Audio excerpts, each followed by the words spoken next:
mayam kurumzari impact news ki manung handa mayam tarab noksari Manipur da numit samari helaba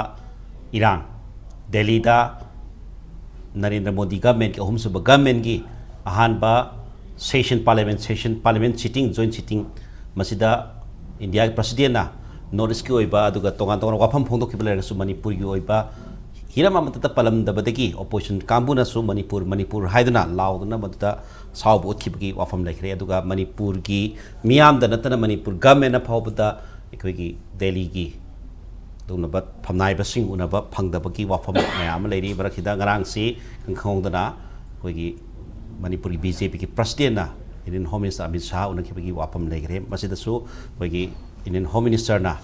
Manipur ki irang ase thu matam da warishin purona bhonagani habi thajabasi people lay mamang da sing thaja basing hanjan people lay marak sida Manipur gi oina asau balup amori ba miang lup amori ba COCOMI na sinduna mas Manipur Kanba Khongchat haiduna ngasi se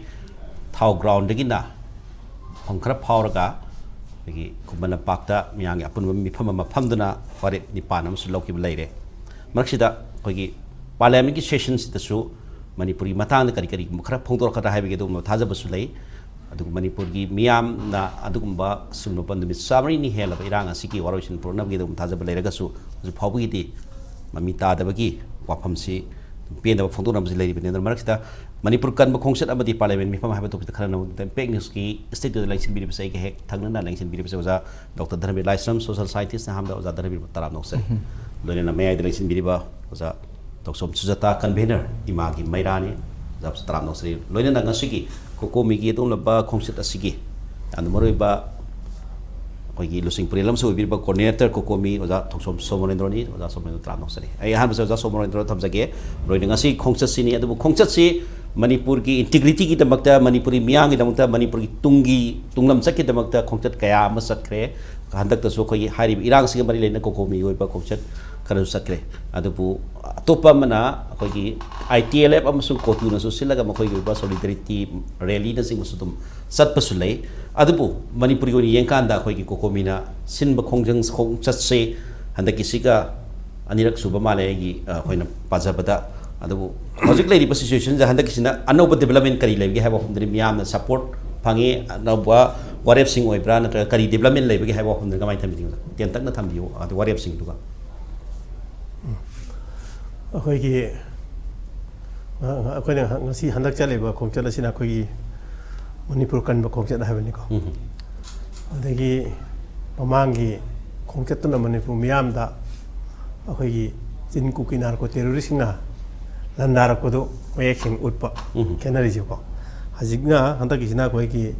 Manipur ꯃꯤꯌꯥꯝ ꯀꯟꯅꯅꯕ ꯈꯣꯡꯆꯠ ꯍꯥꯏꯕꯅꯤ ꯑꯩꯈꯣꯏꯅ ꯆꯠꯂꯤꯁꯦ ꯃꯁꯤꯒꯤ ꯃꯔꯝꯁꯤ ꯑꯩꯈꯣꯏꯒꯤ ꯍꯧꯖꯤꯛ ꯍꯧꯖꯤꯛ ꯂꯩꯔꯤꯕ ꯐꯤꯕꯝ ꯍꯥꯏꯇꯥꯔꯦ ꯁꯤꯆꯨꯋꯦꯁꯟꯁꯤ ꯌꯥꯝꯅ ꯂꯨꯁꯜꯂꯛꯄ ꯑꯗꯨꯅ ꯃꯁꯤ ꯃꯤꯌꯥꯝꯗ ꯈꯪꯍꯟꯕ ꯃꯊꯧ ꯇꯥꯔꯛꯄ ꯇꯧꯔꯤꯕ ꯍꯧꯖꯤꯛꯀꯤ ꯂꯥꯟ ꯚꯥꯏꯑꯣꯂꯦꯟꯁꯁꯤ ꯑꯗꯩ ꯀ꯭ꯔꯥꯏꯁꯤꯁꯁꯤ ꯀꯔꯤꯅꯣ ꯍꯥꯏꯕꯗꯨ ꯑꯩꯈꯣꯏ ꯃꯤꯌꯥꯝ ꯑꯃꯗꯤ ꯃꯥꯂꯦꯝꯒꯤ ꯃꯤꯌꯥꯝ ꯄꯨꯟꯅ ꯈꯪꯃꯤꯟꯅꯕ ꯃꯊꯧ ꯇꯥꯔꯛꯑꯕ ꯑꯩꯈꯣꯏꯗ ꯉꯁꯥꯏꯒꯤ ꯒꯣꯚꯔꯟꯃꯦꯟꯠ ꯑꯣꯐ ꯏꯟꯗꯤꯌꯥꯅ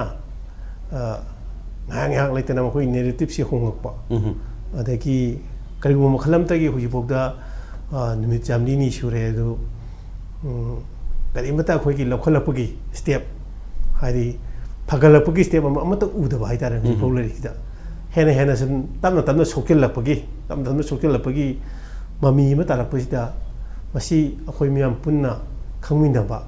ꯇꯧꯔꯤꯕ ꯂꯥꯟꯁꯤ ꯀꯅꯥꯒ ꯁꯣꯛꯅꯔꯤꯕ ꯂꯥꯟꯁꯤ ꯀꯅꯥꯒꯅꯣ ꯍꯥꯏꯕꯗꯨꯅꯤ ꯌꯥꯝ ꯃꯔꯨ ꯑꯣꯏꯁꯦ ꯃꯁꯤ ꯑꯩꯈꯣꯏꯒꯤ ꯃꯔꯛꯇ ꯑꯩꯈꯣꯏꯅꯗꯤ ꯁꯥꯎꯅꯤꯡꯗꯅ ꯁꯥꯎꯅꯤꯡꯕ ꯑꯃ ꯊꯣꯛꯏ ꯍꯥꯏꯗꯤ ꯀꯨꯀꯤ ꯈꯨꯠꯂꯥꯏ ꯄꯥꯏꯕ ꯃꯌꯥꯝꯁꯤ ꯑꯩꯈꯣꯏꯅ ꯁꯤꯖꯤꯟꯅꯔꯒ ꯑꯩꯈꯣꯏꯒꯤ ꯃꯊꯛꯇ ꯂꯥꯟ ꯇꯥꯁꯜꯂꯛꯄꯅꯤꯅ ꯑꯩꯈꯣꯏꯅ ꯀꯨꯀꯤꯔꯣꯝꯗ ꯑꯗꯨꯝ ꯄꯨꯛꯆꯥꯎ ꯁꯥꯎꯅꯤꯡꯕ ꯆꯤꯟ ꯀꯨꯀꯤ ꯅꯥꯔꯛꯄ ꯇꯦꯔꯣꯔꯤꯁꯅ ꯑꯩꯈꯣꯏꯗ ꯇꯧꯔꯛꯄꯅꯤ ꯑꯗꯥ ꯇꯧꯔꯛꯄꯅꯤ ꯑꯩꯈꯣꯏꯒꯤ ꯅꯨꯡꯉꯥꯏꯇꯕ ꯑꯃꯗꯤ ꯈꯟꯅꯔꯤꯕ ꯃꯤꯗꯨꯒ ꯑꯗꯨꯝ ꯑꯣꯏꯐꯝ ꯊꯣꯛꯄ ꯑꯗꯨ ꯃꯗꯨꯕꯨ ꯁꯄꯣꯔꯠ ꯄꯤꯗꯨꯅ ꯃꯄꯥꯡꯒꯜ ꯍꯥꯞꯄꯤꯕꯗꯨꯗꯤ ꯀꯅꯥꯅꯣ ꯍꯥꯏꯕꯗꯨ ꯑꯩꯈꯣꯏ ꯃꯨꯟꯅ ꯅꯩꯅꯕ ꯃꯊꯧ ꯇꯥꯔꯛꯄ ꯍꯥꯏꯔꯤꯕ ꯁꯄꯣꯔꯠ ꯄꯤꯔꯤꯕ ꯑꯗꯒꯤ ꯃꯊꯧ ꯁꯪꯉꯤꯕ ꯃꯤꯁꯤꯡꯗꯨ ꯕꯦꯛ ꯇꯧꯔꯤꯕ ꯃꯤꯗꯨ ꯃꯌꯦꯛ ꯁꯦꯡꯅ ꯃꯤꯌꯥꯝ ꯄꯨꯟꯅ ꯈꯪꯃꯤꯟꯅꯕ ꯃꯊꯧ ꯇꯥꯔꯛꯄ ꯑꯗꯨꯒꯤꯅꯤ ꯑꯩꯈꯣꯏ ꯉꯁꯤ ꯃꯅꯤꯄꯨꯔ ꯀꯟꯕ ꯈꯣꯡꯆꯠ ꯍꯥꯏꯁꯦ ꯃꯅꯤꯄꯨꯔꯁꯤ ꯏꯟꯗꯤꯌꯥ ꯃꯅꯨꯡꯒꯤ ꯏꯟꯗꯤꯌꯥꯒꯤ ꯏꯁꯇꯦꯠ ꯑꯃꯅꯤ ꯑꯩꯅꯁꯨ ꯉꯥꯏꯇꯩ ꯏꯟꯗꯤꯌꯥꯗ ꯇꯤꯟꯕꯁꯤ 1949ꯗ ꯇꯤꯟꯕꯅꯤ ꯑꯗꯨꯕꯨ ꯇꯤꯜꯂꯕ ꯃꯇꯨꯡꯗ ꯑꯩꯈꯣꯏꯒꯤ ꯃꯅꯤꯄꯨꯔꯁꯤ irang leitena haitare yang akan be irang leitena sei kuntra ong diler mane do man thammi hek tin maga parsi state ta ade union authority da mathang thamaga namtharaga suppress ro thamba adagi khangba ngamdara miyoi ka aside leitabna sum pundabna sum Manipur ji India gi apun badagi to khaijera ga habri nati masana to ngal lejer poni mo koina nampu tinjagi bani adu agadi mana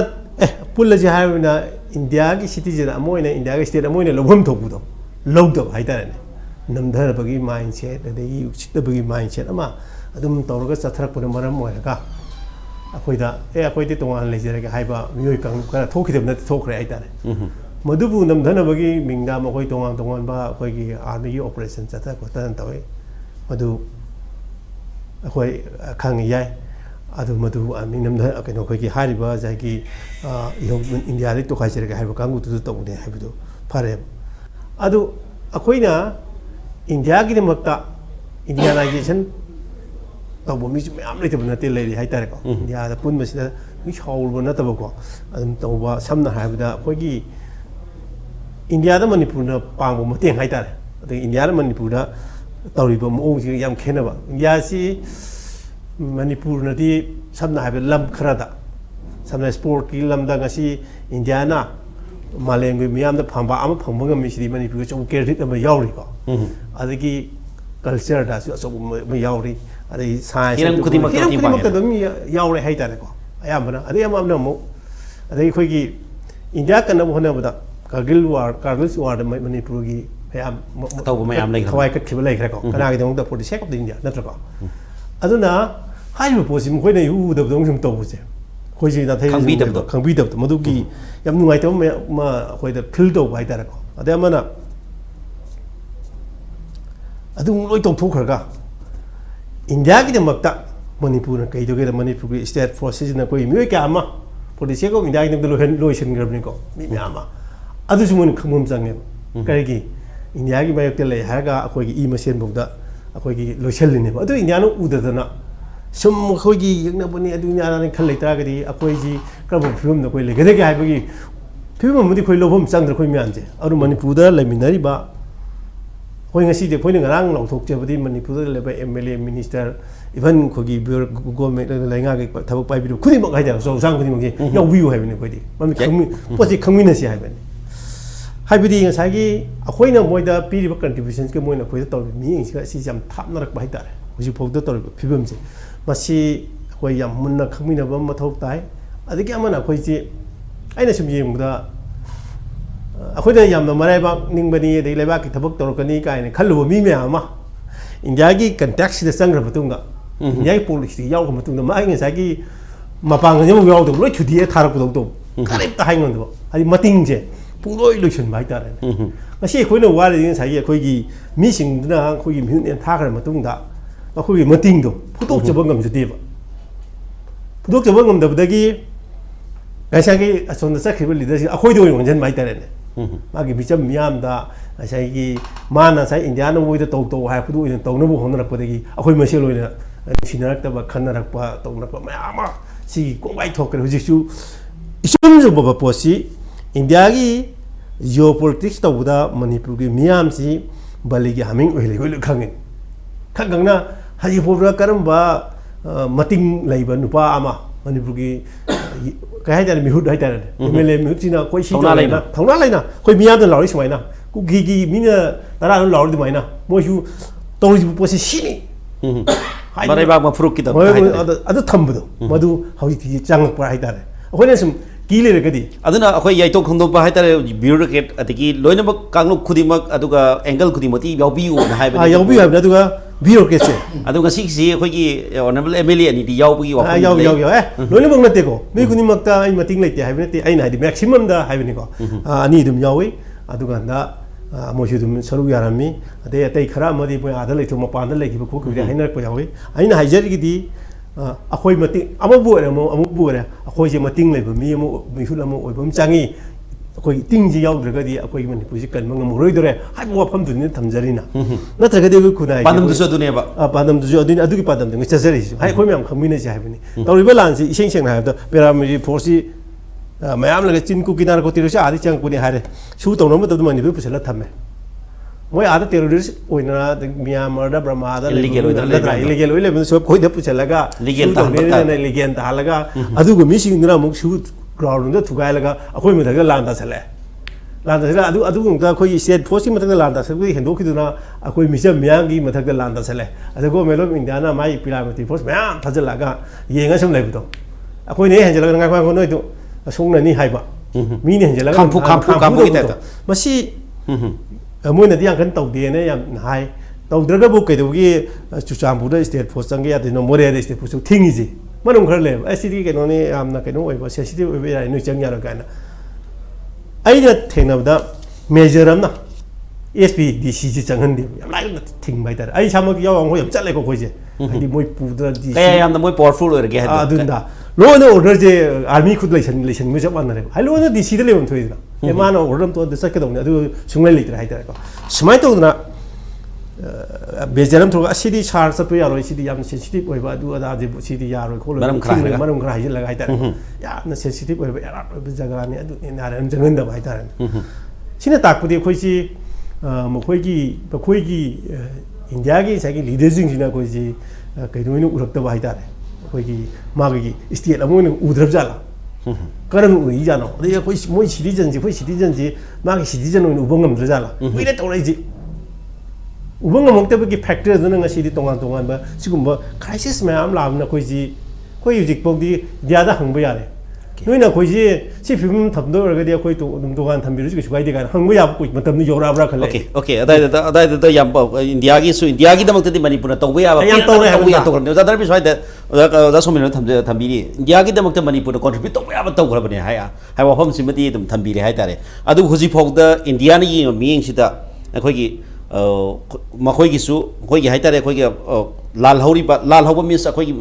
ojiki lan thongani pa kang bu ITL por ko tu por ko ki narco terrorist por makhoi gi mayang gi zaita moi su rally sa pasi dum sale adu India na di masai da ani makki pena na basi to rakatra hai basi di natraga toro oidra hai basi di yam sin ngai wa hangam di le re moi misang boiro akhoi misang boiro amau gi misang boiro misang ni sang mani thok ti hai tare ani si santai na ba warasil prok matam da balancing toroga torpa yai na khali adu boji makti santai rani hairaga su hoji makti madugi miyeng si su kuira basi yes araga dum intho ga dum lakpani Manipur gi miyam gi mihut siliba mi bok koi gi mihut phaw basalaga wari chana bada una phangda bagi wafam maya ma lehre sine mamor kanda thamui sing ni sing de hai basi gi adugumba calculation ma miyam na hole adra Manipur ngasi Khongchat si ju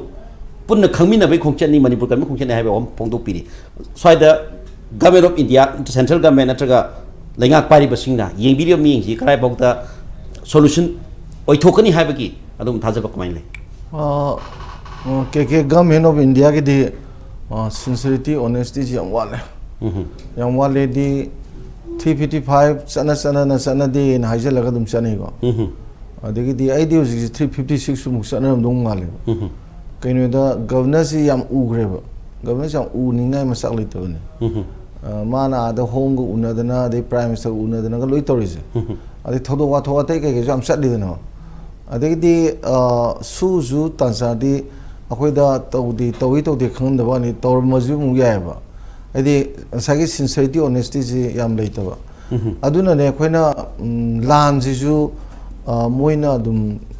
tawba lan oiram gadra ina khoina akhoi speculation da yam ngalinge de proxy war ga na hai do du gi ne ba kai gi da akhoi gi lai ba mi sing sida sagi masana my oppressive suppressive yam hil di mi ji punjal laga thengna ga leba ai di mi wat mi nei kai ga awana jam nang ba ji pulam nang di community ga leite ba identity ga lei ponte ai na ga nei man ku ki ni man mai te ni ga lei ponte ba akhoi ji all ba mi yam ni ga thengna ba do oppressed people ga je adu gi potu yam lakalle adu la haloi de bor di khanhan mu jam change ba ai di mana city darkar ni mu center ge dum tom thokdna tawdoi ni khanhan doi ni aduda khanhan masida mu yengba yare sina akhoi sek cookie hairo maite hairo de naga hairo ko si loi yeng kanda akhoi gi hogi myam sim yeng kanda naga isima dum anti India oile re adi ku maite isima anti India oile re adi cookie isima pro India India mating jam pangba moidi strike to kay support India flag process ni na pro India ji yam henu wei du na ngaling e su su tong na bagi maram su akoi gi internal disturbance kar ke mayam ji moina thengna bo in to budai sem gi bani na ayam su to ri ni da moina su to bu junu su akoi gi lamdam ji da irang hobo mayam jing ji trans border insurgency hari ne ba insurgency hairam ba de gi trans border na ai tan man du ne ba am tangam da du ne ba lebe sida tan thoki bhai tare ne mapan thangma da lebe se si yamna moida successful ba adagi yam chawba kuki arms group ki kaino mane ba khoi gi moi contribution in India da piu ko si loi ang kanda kuki gi misang sang buji India na tobum thokpa gi pot mo khoi da leije ba hojiki wari ji na ko adu di ngasai gi anti wari ba community ani je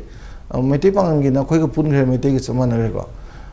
anti wari ba community so ani je masi namda ge di ngasai gi pro Indian wari ba community ji yam kangkhal an change ba kangkhal an ba pak thu hon ba lebam chawam chawhon ba change ba adugi photo speculation du khoina to kana du man ba adigi live train si sum kuiram ni na khoi sum u kanda ahan ba di moi khana ba ji kham la amni khale be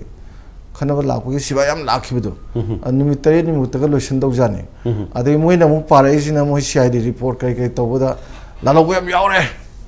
si ji la lo ni ga en khalaga nuti gi sigala di Lalobu or the Nuti, the Cam Canara 400 days, she looked to Indra. Indian Armina, the Gidi, Asana paramilitary Zina, say Kuntra, the Hapanga with the Minidina. Sahim, the Halakado never, Kanishi never. The Hosina, I worry, Karose. Lanjim to Honingam does in a Kaino. Hosina, the minor, Togimi, and the am recruit of Ribra. Cinema Kalazi. I don't know Chapo even Milly Singam recruit of yours.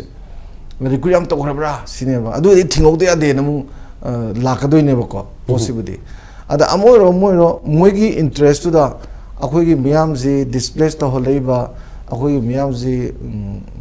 Wari, Colivasi, Sigi economy, can see degradation, or have 20 years for recovery to Moy. Hosi wari film je loire ke no education loire economy loire ade political loire social all loire sigi zinamara moidana akoi gi moral do egera ama do egera huran chinthi kari kari pattanung da discipline le to moral le to on to ko mong de hinga na tor ka da yam se yam thuna recovery to bung moiba adi puloi loire ha ta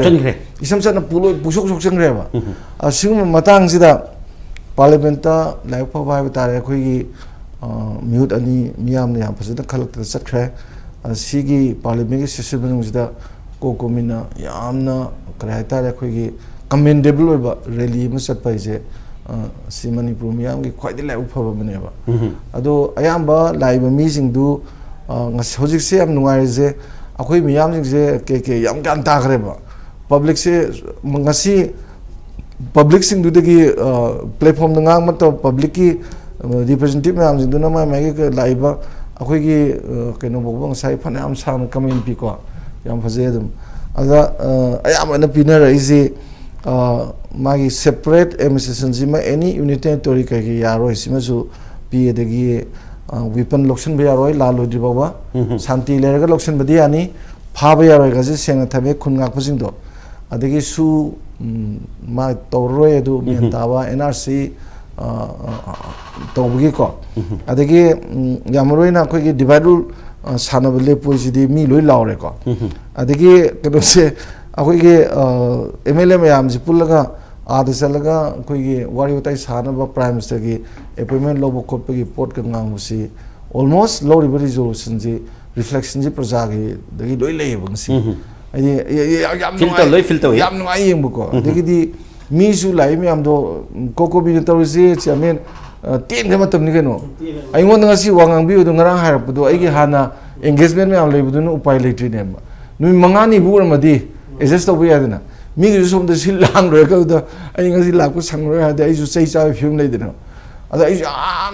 am chading na chat khidam ne do haidi yam ten matam ne moi silije only 2 days gumba da ne ba successfully this is wonderful I think commendable report am legi ba aduna smaina leiba matam sida kaina se mana yam phajana ilori ji kana bamna president India president ngam bada notice ki budi thame ko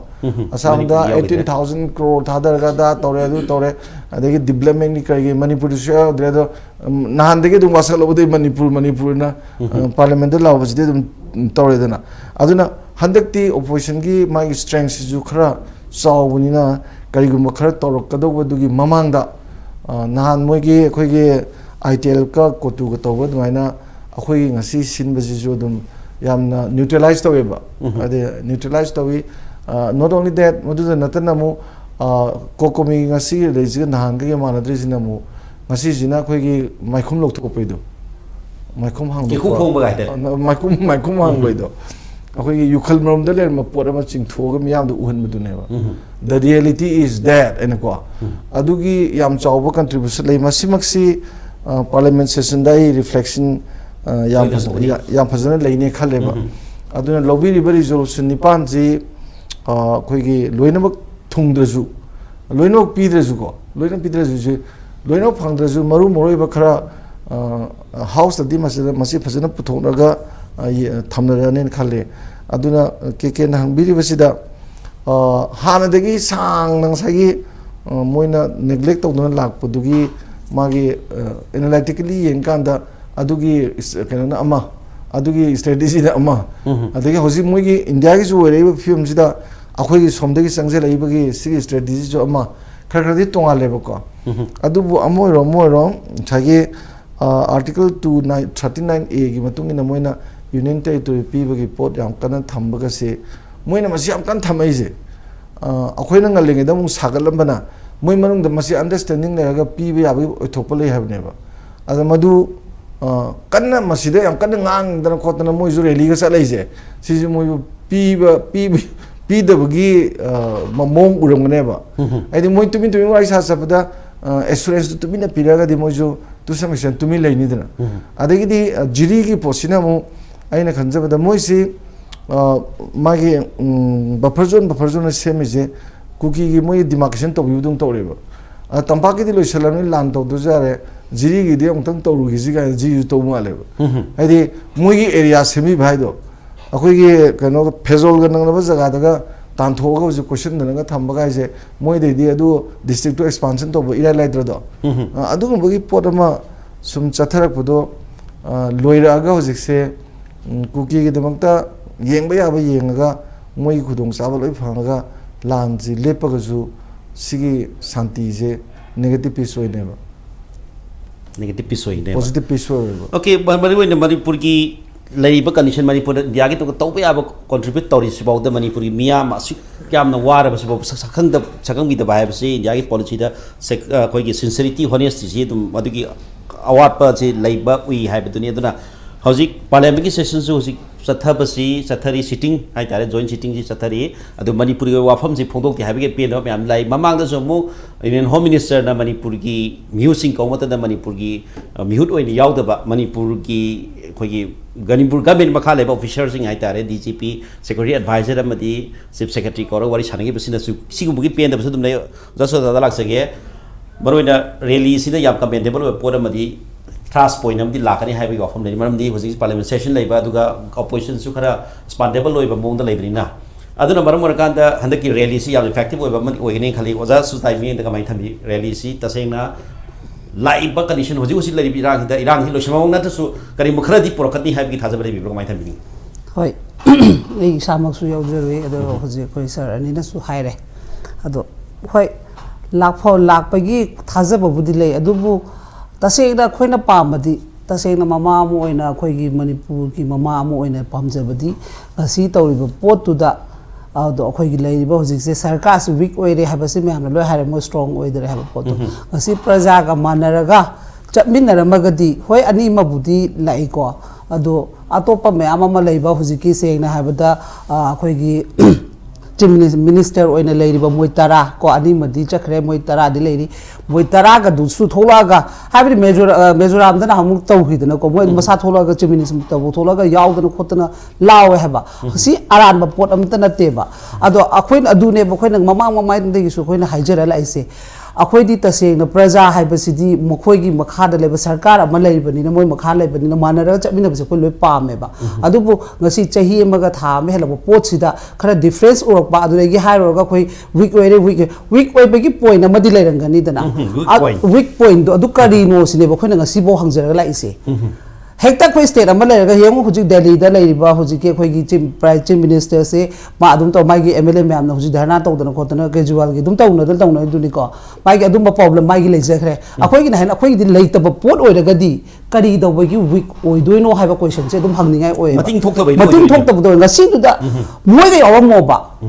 kai do bai center na kai do ngam doino ba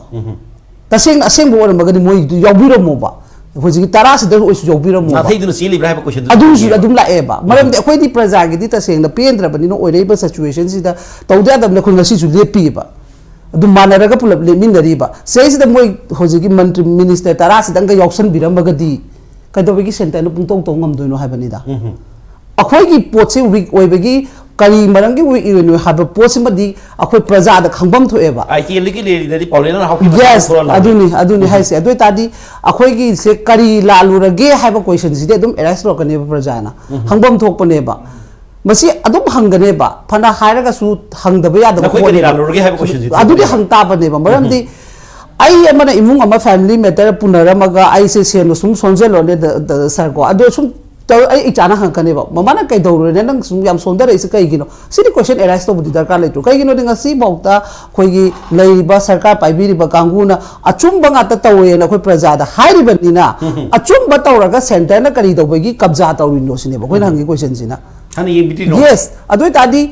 moi na su question arise to bom thok tra ba khoi nga sai manara ga to minara ma ga di ka ma to Manipur na India gi to pina na to base dum to na yes adu na haise to la adu ga finally thune ba adu gi moi masa na su la ga north east Manipur ne hena khali ka na ga dum hairami adu tadi akhoi na du stand to bangam du kari gi no ba ai di khoi state sarkar ama lai ri ban na sarkar se dum hai ga ne ba sarkar week oi rakpa de gi praja warai ne ba moi du over point to kari no ha ba se ki si gyan ta han ngam du se gi no ba 355 chana de ha ba su taseng na chana ra ga di document order du puthoro dana dan akhoi rang governor una ba su ha mata no to e ba adun ta mi no city do khoi na ne ba akhoi ha ba pot sin usilan da ba ne ba masi usilan je ha ba ne ba khoi na ha ba di kari do ba gi usilan loi do no ba khoi na lalu draga di kedo ai na lalu draga kedo stand tong ba nupi yong mamta energy ma to na fight taw di center right chuma ga di mayawati tawri adoi tadi akhoi di ai gi leiri ba sarkar sida dum hang lai khini hai lai khini noi gi naran kari no habise dum hang ne ba moi da taseng na lalu dre di tawro lalu ra kana moi resign tawro na to to tho na moi mang gi da ma khusi ga to khoi thakpi ga dam ne khoi kan bi doi ne hai dan moi thakat kare moi ni khum phusi humbu to tara separate pam ne nang lau dana ngasi bok ta chahi ma hela base dum hai leiri 50 krai chakre 50 krai chakre ada akhoi amadi sonjare na manga amde dum taw leire akhoi de haibam to pa hai duni moni yadab ni hai leire 45 tu na kai no ba to isi hujiti ab oi be yare na mama da su yong seng na taw ga har ga dim center da phami du su tharo na te thamba ne do ai na hai gi poto aduni adu da su strong o ho yai hai ba no ma yai ba ko pong laujari bini laujari adu ko hujit da na amu atop ka no kara kan da na moi da thomjani hai su yaro e ba chumbai na hare pose khoi praja na dipi gi ba candidate ni taw ba tar ga su matam lai ga taw dra ga huji khoi kamai na trust taw do no asni sarkar ni ma bu ta trust taw ni ai lekte ba khoi na huji kamai na lai do no ba okay adu su lai re adu hujik si madu gi effect hai tare ngasi gi rally gi adene lo position ama lak pa yai ha bi ke tum lai bani na hojik le ba joint sitting लालिपा जुलाई अहुम मरी भोग साथगनी हाबे अफम नेरे मरक सिदा Manipur issue खरे दिसोय पुकलकने हाबे थाजब होय थाजब बुदी हुजे अखोयना पिजेखिबा MP दगा पिगिबा खोटखिबा दुदी ता सेना कनामतना पार्टी दे येंगा पिगिबा नते प्रजाना मागी nganthokpa sakthokpa da kaigumba khara प्रजागी दमकता तवरगा खलकनी हाबेदगी पिगिबेगी पोटनिको अदुना ngangakani हाबेगी सुखोय खल्ली तवबतबु हाइरिबा पोटसे ngasi बौता अखोयगी लैरिबा 45 सिना स्टेन ओइदिसे करिगिनो सिने बाइन हाइसिना मसी state am oibom tho obane ba da aina haise khoi pulak manaraga khoi di loimak lepchari ne ba khoi di moi gi damak leiri ne ba moi ne state no raga khoi nga sai du ga yansan minar ma di da moi ne ke do putok to ngam doino ha bani da ꯃꯤꯅ ꯈꯨꯗꯣꯡ ꯆꯥꯕ unite ꯑꯣꯏꯔ ꯆꯠꯂꯝꯃꯒꯗꯤ ꯑꯗꯨꯅ unite ꯑꯗꯨ ꯀꯔꯤ ꯑꯣꯏ ꯉꯝꯗ꯭ꯔꯤꯅꯣꯕ ꯁꯤꯒꯤ ꯄꯥꯎꯈꯨꯝ ꯁꯤꯝꯇꯅꯦꯕ ꯑꯩꯈꯣꯏꯅ ꯄꯥꯝꯖꯔꯤꯕꯁꯦ